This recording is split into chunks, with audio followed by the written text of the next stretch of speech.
Hello students, I am an SST teacher in Adarsh Senior Secondary School, Khaisirgarh. Hope you all are fit and fine.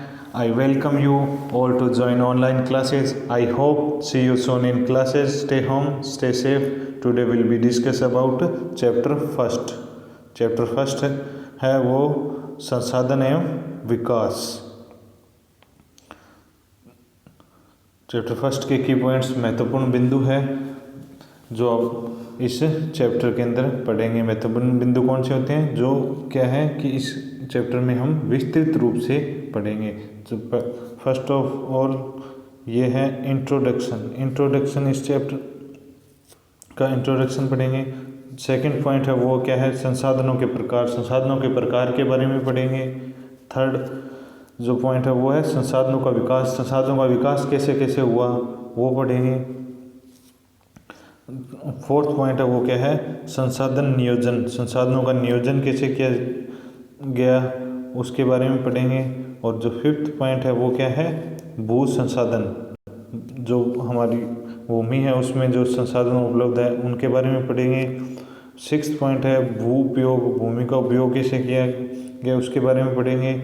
Seventh point है वो क्या है भूमि निम्नीकरण और संरक्षण उपाय, भूमि का निम्नीकरण और उसका संरक्षण कैसे किया जाए उसके बारे में पढ़ेंगे। एट्थ पॉइंट है वो क्या है मृदा के संसाधन कौन कौन से हैं वो पढ़ेंगे। फिर नाइन्थ पॉइंट है वो मृदा का वर्गीकरण कितने प्रकार से किया गया है उसके बारे में पढ़ेंगे। और टेंथ पॉइंट है वो क्या है भारत में पर्यावरण की दशा कैसी है उसके बारे में हम पढ़ेंगे। ये तो हो गए अपने महत्वपूर्ण बिंदु हो गए जो हम इस चैप्टर में पढ़ेंगे। तो चैप्टर फर्स्ट संसाधन एवं विकास। तो संसाधन क्या होते हैं उसके बारे में आपको बता देते हैं। ये पढ़ना स्टार्ट करते हैं। हमारे पर्यावरण में उपलब्ध प्रत्येक वस्तु जो हमारी आवश्यकताओं को पूरा करने में प्रयुक्त की जा सकती है। पर्यावरण के अंदर जो सारी जो वस्तुएं हैं जो हमारी आवश्यकताओं को पूरा करने में प्रयुक्त की जा सकती हैं वो क्या है संसाधन, और जिनके बनाने के लिए प्रौद्योगिकी उपलब्ध है। प्रौद्योगिकी का मतलब टेक्नोलॉजी उपलब्ध है जो आर्थिक रूप से संभाव्य और सांस्कृतिक रूप से मान्य है एक संसाधन है। तो इससे हमें पता चलता है कि जो पर्यावरण में जितनी भी चीज़ें उपलब्ध हैं उनको हम प्रौद्योगिकी टेक्नोलॉजी के माध्यम से हमें आर्थिक रूप से संभाव्य और सांस्कृतिक रूप से मान्य, मतलब कि आर्थिक रूप से संभाव्य का मतलब कि जिनको हम प्राप्त कर सकते हैं, जिनके लिए हमारे पास अर्थ मतलब कि पैसा या उपलब्ध है वो क्या है। और सांस्कृतिक रूप से मान्य जो हमारी जो कल्चर है उसमें भी वो मान्य होने चाहिए वो क्या है एक संसाधन है हमारे। तो आगे चलते हैं। ये जो डायग्राम है इसमें दिखा रखा है मानव भौतिक पर्यावरण में जितनी भी चीज़ें आ गई वो उनका क्या है सामंजस्य किस प्रकार से जो मानव बैठाता है प्रौद्योगिकी टेक्नोलॉजी के साथ में उनका प्रयोग और संस्थाएं बनाकर उनका प्रयोग है भौतिक पर्यावरण का प्रयोग कैसे करता है वो ये चीज़ें हैं। मानव जो है वो इन सभी चीज़ों के बीच में है क्योंकि ये मानव ही है वो उनका उपयोग करके प्रौद्योगिकी का उपयोग करके और संस्थाएं बना के उनका प्रयोग करता है। हमारे पर्यावरण में उपलब्ध वस्तुओं की रूपांतरण प्रक्रिया प्रकृति प्रौद्योगिकी और संस्थाओं के पारस्परिक क्रिया संबंध में निहित है।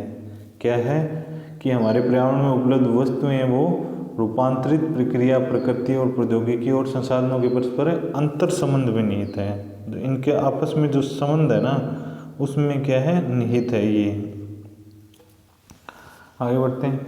मानव प्रौद्योगिकी द्वारा प्रकृति के साथ क्रिया करते हैं।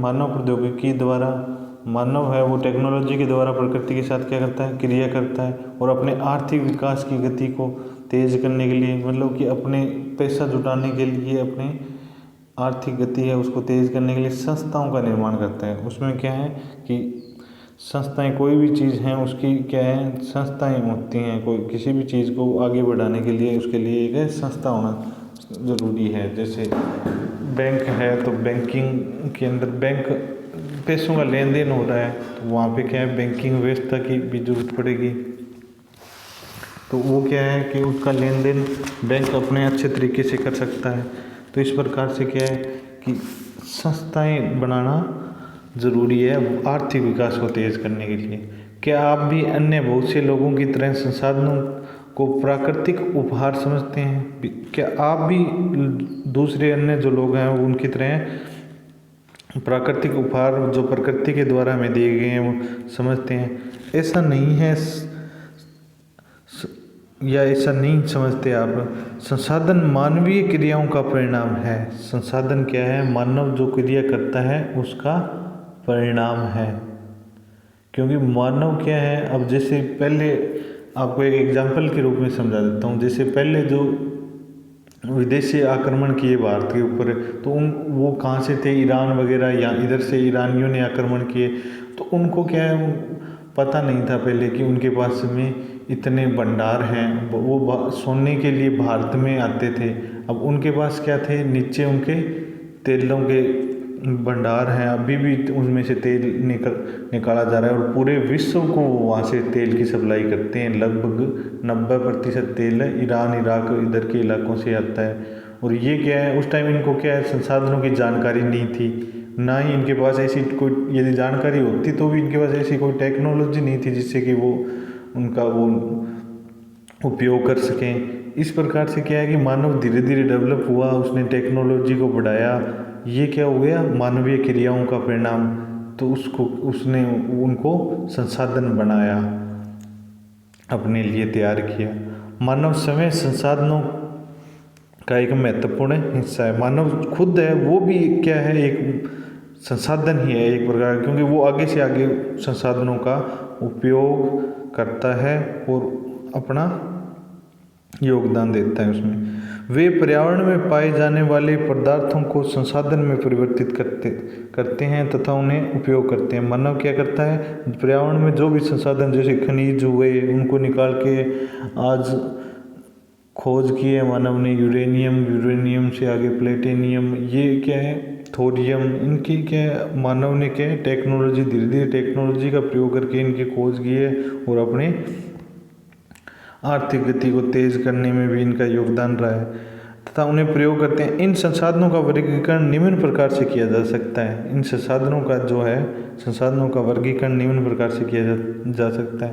पहले अब ये जो दिए गए हैं क्या है, उत्पत्ति के आधार पर, ये क्या है, भूगोल के आधार पर ये दिए गए हैं। इनके प्रकार भौगोलिक दृष्टिकोण से ये इसके उत्पत्ति के आधार पर जैव और अजैव समाप्यता के आधार पर नवीकरणीय योग्य और अनवीकरणीय योग्य, स्वामित्व के आधार पर व्यक्तिगत, सामुदायिक, राष्ट्रीय और अंतर्राष्ट्रीय, विकास के स्तर के आधार पर संभावी, विकसित, भंडार और संचित कोष। इनके बारे में आगे विस्तृत जानकारी प्राप्त करेंगे हम। तो ये एक सारणी बनी हुई है, उसमें देख लेते हैं। संसाधनों का क्या किया गया है, दो प्रकार से बांटा गया है उनको। कैसे, प्राकृतिक और मानवीय। प्राकृतिक में देख लेते हैं नवीकरण योग्य, अनवीकरण योग्य। नवीकरण योग्य कौन से हैं, सतत अथवा प्रवाह, जैसे जो चलते रहेंगे, पवन और जल है, वो क्या है, नवीकरणीय है। उसके अंदर नवीकरणीय में जैव कौन से हैं, प्राकृतिक, वनस्पति और वन्य जीव। ये क्या है, जैव हैं इनके वर्गीकरण में, प्राकृतिक, वनस्पति और वन्य जीव। अनवीकरणीय कौन से हैं, अनवीकरणीय में कौन से आगे, पुनर्चक्रीय, जैसे धातु है, धातु उनका क्या है, पुनर्चक्रण हो सकता है। अचक्रीय जैसे जीवाश्म ईंधन है, वो अनवीकरणीय में है, लेकिन इनका क्या है, बहुत सैकड़ों हजारों सालों में जाके ये बनते हैं। तो इसलिए इनका एक बार यूज़ करने के बाद में दोबारा से बहुत सालों बाद इनका यूज़ किया जा सकता है, या ये बहुत सालों बाद में बनते हैं। तो ये क्या है, अचक्रीय। मानवीय में क्या है, संरचनाएं एवं संस्थाएं, जो संस्थाएं मानव ने बनाई हैं वो हैं इसके प्रकार में। और दूसरा क्या है, मात्रा एवं गुणवत्ता, ये हैं। ये मानवीय और प्राकृतिक संसाधनों के बारे में बातचीत होगी। आगे चलते हैं। संसाधनों के प्रकार। संसाधनों के प्रकार कौन कौन से हैं ये हम पढ़ेंगे। संसाधनों की उत्पत्ति के आधार पर अभी जो हम पढ़ के आए हैं पीछे, उनमें से है ये भी। उत्पत्ति के आधार पर संसाधन कितने प्रकार के हैं। उत्पत्ति के आधार पर संसाधन कितने प्रकार के हैं, जैव संसाधन और अजैव संसाधन। तो जैव संसाधन में देख लेते हैं कौन कौन से आ जाते हैं।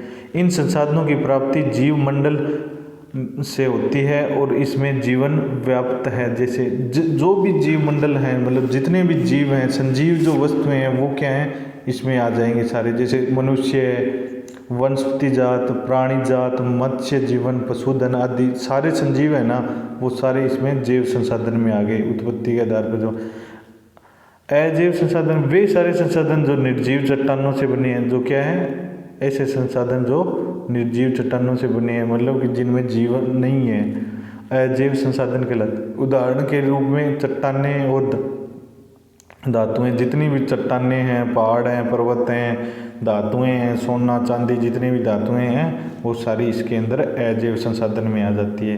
क्योंकि ये उत्पत्ति के आधार पर, क्योंकि इसकी भूमि से ही अपने को ये उत्पन्न मिलते हैं ये अजैव संसाधन। समाप्यता के आधार पर भी समाप्त कौन कौन से हो सकते हैं, उसके आधार पर नवीकरणीय योग्य संसाधन और दूसरा है अनवीकरणीय योग्य संसाधन। नवीकरणीय योग्य संसाधन वे संसाधन जिन्हें भौतिक, रासायनिक या यांत्रिक प्रक्रिया द्वारा नवीकृत या पुनः उत्पन्न किया जा सकता है। जिनको क्या है, भौतिक रूप से या रासायनिक या यांत्रिक जो मशीनीकरण से या रासायनिक क्रिया के द्वारा उनको क्या है, पुनः प्राप्त किया जा सकता है। उन्हें क्या है, नवीकरणीय योग्य अथवा पुनः प्राप्ति योग्य संसाधन कहा जाता है। उदाहरण के रूप में सौर तथा पवन ऊर्जा, उनको क्या है, दोबारा से उनका यूज कर सकते हैं। जल है, अब जैसे जल को बर्फ़ में कन्वर्ट किया, फिर वापस जल में कन्वर्ट कर दिया। वन है, इनको क्या है, वापस से कर सकते हैं। वन्य जीव, इन संसाधनों को सतत अथवा प्रवाह संसाधनों में विभाजित किया गया है। सतत और प्रवाह संसाधनों में विभाजित किया गया है। सतत तो जो विद्यमान या चलते ही रहेंगे वो हो जाएंगे ये। अनवीकरणीय योग्य संसाधन कौन से हो गए, इन संसाधनों का विकास है एक लंबे भूवैज्ञानिक अंतराल में होता है। खनिज और जीवाश्म ईंधन इस प्रकार के संसाधनों के उदाहरण है। खनिज और क्या है, जीवाश्म ईंधन, जो क्या है, लंबे अंतराल के बाद में इनको क्या है, प्राप्त किया जा सकता है। उदाहरण के लिए इनके बनने में लाखों वर्ष लग जाते हैं। इनमें से कुछ संसाधन जैसे धातुएं पुनर्चक्रीय हैं, धातुएं हैं उनका तो क्या है, पुनर्चक्रण किया जा सकता है। कुछ संसाधन जैसे जीवाश्म ईंधन अचक्रीय हैं, ये अपन ने पीछे जो सारणी थी उसमें पढ़ा है। एक बार के प्रयोग के साथ ही ये खत्म हो जाते हैं। स्वामित्व के आधार पर भी किस किस का इसके ऊपर अधिकार है, उसके आधार पर व्यक्तिगत संसाधन कौन ये, और दूसरा कौन सा है, सामुदायिक स्वामित्व वाले संसाधन। व्यक्तिगत जो किसी व्यक्ति के निजी संसाधन होते हैं, जैसे अब व्यक्तियों के क्या, जैसे घर है, खेत हैं और अपनी गाड़ी, बंगला, कार, ये क्या है, ये सारे इसके व्यक्तिगत संसाधन हो गए। संसाधन निजी व्यक्तियों के स्वामित्व में भी होते हैं। बहुत से किसानों के पास सरकार द्वारा आवंटित भूमि, ये क्या है, निजी संसाधन है उसका, जिसके बदले में वे सरकार को लगान चुकाते हैं। गांव से बहुत से लोग भूमि के स्वामी भी होते हैं और बहुत से लोग भूमिहीन होते हैं। शहरों में लोग भूखंड, घरों तथा अन्य जगहों के मालिक होते हैं। अब दूसरा जो कौन सा आ गया, सामुदायिक स्वामित्व वाले संसाधन, जिनका किसी कोई एक समुदाय का हो गया या गांव का कॉमन जो चीज़ें होती हैं वो सामुदायिक स्वामित्व में आ जाती हैं। ये संसाधन समुदाय के सभी सदस्यों को उपलब्ध होते हैं। ये समुदाय के जितने भी सदस्य हैं उनको सभी को उपलब्ध होते हैं। जैसे गांव की शामिलात भूमि, जो शामिलात भूमि बोलते हैं ना पंचायती भूमि, वो आ जाती है। जैसे चारण भूमि, शमशान भूमि, तालाब इत्यादि, इनका प्रयोग क्या है सारे गांव कर सकता है, इसलिए इनको क्या बोल दिया सामुदायिक स्वामित्व वाले, क्योंकि इनके ऊपर किसी एक व्यक्ति का नियंत्रण नहीं है, सारे इनका यूज कर सकते हैं। और नगरीय क्षेत्रों में सार्वजनिक पार्क, नगर के अंदर जैसे सार्वजनिक पार्क हो गए, पिकनिक स्थल और खेल के मैदान वहाँ रहने वाले सभी लोगों के लिए उपलब्ध होते हैं। तो ये क्या हो गए सामुदायिक स्वामित्व वाले। फिर राष्ट्रीय संसाधन, तकनीकी तौर पर देश में पाए जाने वाले सारे संसाधन राष्ट्रीय हैं। तकनीकी रूप से देखें ना तो जितने भी देश के अंदर संसाधन है, चाहे वो व्यक्तिगत है चाहे सामुदायिक है, वो सारे क्या हैं राष्ट्रीय संसाधन है। देश की सरकार को कानूनी अधिकार है, देश की जो सरकार है उसको क्या है कानूनी अधिकार है कि वह व्यक्तिगत संसाधनों जो अपन पढ़ के आए हैं और व्यक्तिगत संसाधनों को भी आम जनता के हित में अधिग्रहित कर सकती है। क्या कर सकती है आम जनता के हित में अधिग्रहित कर सकती है। जैसे आपने देखा होगा कि कोई भी फैक्ट्री बना रही है या कोई डैम वगैरह जो बना रही है या कोई सड़कें निकाल रही हैं जो सभी के काम में आने वाली है, वो सरकार वहाँ क्या है किसानों की भूमि का अधिग्रहण कर लेती है, उसके बदले में वो उनको पैसा वगैरह भी देती है। लेकिन ये ज़रूरी नहीं है कि वो कितना पैसा उनको दें या नहीं दें, तो ये क्या है वो यूज़ में कर सकती है जो सभी लोगों के काम में आने वाला है उसके लिए। आपने देखा होगा कि सड़कें, ये देखो सड़कें, नहर और रेल लाइनें व्यक्तिगत स्वामित्व वाले खेतों में से बनी हुई है, जो व्यक्तिगत सभी के व्यक्तिगत खेत हैं उनमें से ही बनी हुई है। शहरी विकास प्राधिकरण को सरकार ने भूमि अधिग्रहण का अधिकार दिया हुआ है। क्या दिया हुआ है भूमि अधिग्रहण कर सकती है सरकार, चाहे वो ज़मीन आप खुद की है चाहे तो भी भूमि अधिग्रहण कर। सारे खनिज पदार्थों, जल संसाधन, वन, वन्य जीव, राजनीतिक सीमाओं के अंदर सारी भूमि और 12 समुद्री मील 22.2 किलोमीटर हो जाती है, 12 समुद्री मील तक है महासागरीय क्षेत्र में व इसमें पाए जाने वाले संसाधन है राष्ट्र की क्या है संपदा है। इसके अलावा क्या क्या कौन कौन सी है जो समुंदर जो लगता है, अब ये भारत के समुंदर लगता है, इधर भारत के समुंदर जो रेखा है वो लगती है। तो इसमें क्या है ये 12 यहाँ से लेके यहाँ इसके बीच में 12 नॉटिकल मील तक है गवर्नमेंट का अधिकार है। उसमें जो भी प्रक्रिया या जो भी आर्थिक गतिविधियाँ हैं उस पर क्या है भारत सरकार का अधिकार है। इसमें जो भी मत्स्य पालन से जो उत्पादन होता है उसका या और भी कोई भी गतिविधि कर सकते हैं। जैसे बॉम्बे हाई एग्जाम्पल के रूप में, बॉम्बे हाई से क्या है बॉम्बे यहाँ से बॉम्बे हाई थोड़ा यहाँ एक टापू है उसके ऊपर से भारत सरकार क्या निकालती है तेल निकालती है उसके नीचे से, ठीक है। तो इस प्रकार से 12 नॉटिकल मील है ना वहाँ तक क्या है भारत का पूर्ण रूप से अधिकार है। वहाँ वो एक तरीके से वो जल में भी भूमि भारत की ही है 12 नॉटिकल मील तक, ये कहने का ये हास्य है।